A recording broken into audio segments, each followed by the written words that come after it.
Hi James Hornsby, Miss Gardner here. The focus of this week's assembly is physical well-being and how this can affect our everyday lives. Throughout the assembly, we'll be looking at what constitutes physical well-being and be hearing from some familiar faces about what they've been doing to ensure they stay physically well during these uncertain times. I'd like to start with a quote from Gene Rowan.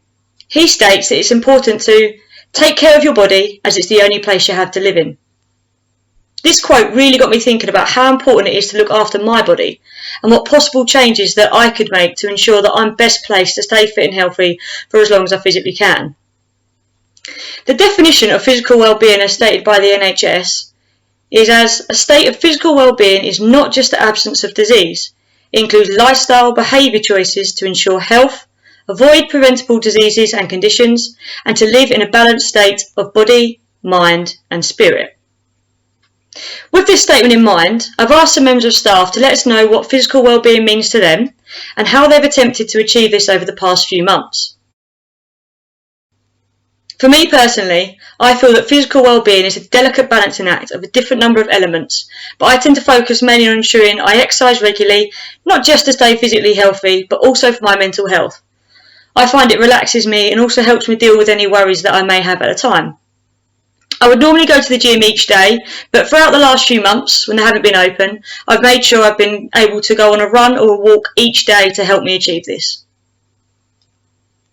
While we've been in lockdown, I've been doing a 30 to 45 minute walk every day with my wife. It's not much, but it keeps the body ticking over and actually makes me feel good about myself. Hi guys, obviously physical wellbeing and physical activity and exercise is really important to me, being a PE teacher, but the main reason for me, or one of the main reasons, is I love food. Chocolate, crisps, cakes, everything. I eat it all. I love it so much. So I need to exercise to make sure that I work all those calories off. Also, I think exercise is really important because it's a really good way to de-stress. Whenever I'm upset, worried, anxious about anything, if I go out for a nice walk or a run, I come back feeling much, much better.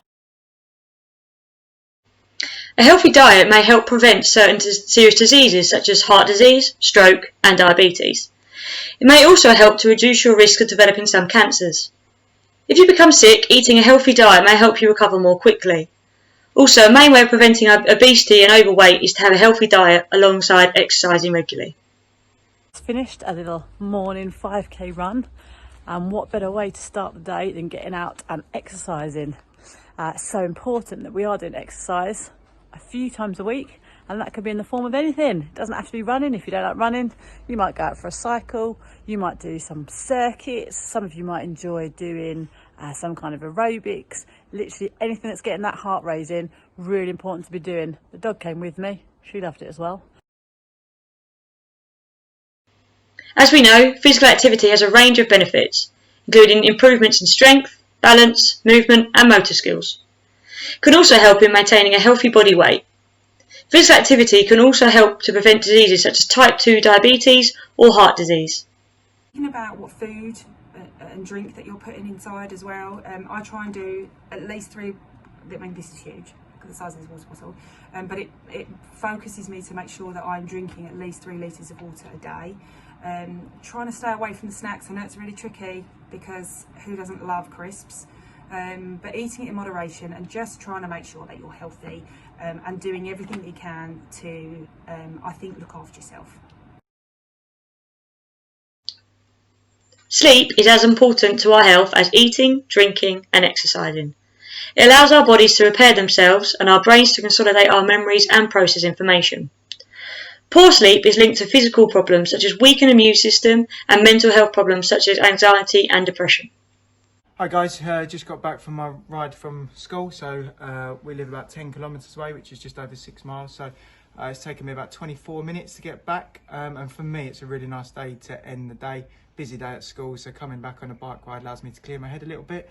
Now it's time for me to go in, get some water, get rehydrated, but also to have some good food, good healthy food to replenish all the stores. It doesn't mean that I'm just going to go and eat a bar of chocolate and things like that. It's important now to have the right stuff. So where it's good for the mind, it's also good for the body as well. We all feel stress at different points and for different reasons. It's completely natural, and some stresses can be good. It can challenge us to keep us alert and motivated. However, if it is not controlled, it can lead to you becoming ill and bring on certain symptoms or diseases. Physical symptoms of ongoing stress can be headaches, an upset stomach, high blood pressure, and chest pain. All of these could seriously impact your health and everyday life. Physical activity can help reduce feelings of stress and worry, and so help reduce the chances of these symptoms occurring. Following on from all these insights into physical well-being, it is important to try and develop some good habits to attempt to ensure we're doing all we can. There are a number of key steps you can take to improve your physical well-being, including the ones mentioned within the assembly. But 6 key points I want you to take away are: number 1, make sure you get enough sleep, and ensure this is regular each night. Don't stay up late and then need to sleep in the next day. Number 2, make good food choices. We all deserve treats, but if you like to eat treats too often, like Miss Smeaton, then try to replace these with fruit or healthy alternatives as often as possible. Number 3, exercise. Attempt to increase your heart rate for 20 minutes at least a day. This could be a run, like Miss Parsad, a brisk walk, or even a Joe Wick circuit. This regular exercise can help you keep you motivated and produce fitness benefits quickly. Number 4, hydrate. It is important to drink as much water as possible each day, like Miss Sheehan.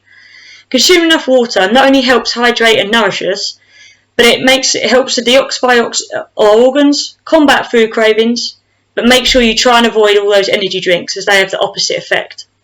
Number 5, get outdoors. Whenever possible, and it's safe to do so, go to a park or a green space. Fresh air is proven to relax the mind, relieve stress, and will increase the amount you're moving compared to staying indoors or at home. Number 6, communication. Take time to communicate with family and friends, to discuss how you're feeling and to help maintain these vital relationships. You might be able to link some of these together by going for a walk with friends, obviously following the current government guidance. Hopefully you can use some of these habits to help make a positive impact within your life and the ones around you, to ensure that you and they are keeping physically well and active. Thanks for listening, and look forward to seeing you soon.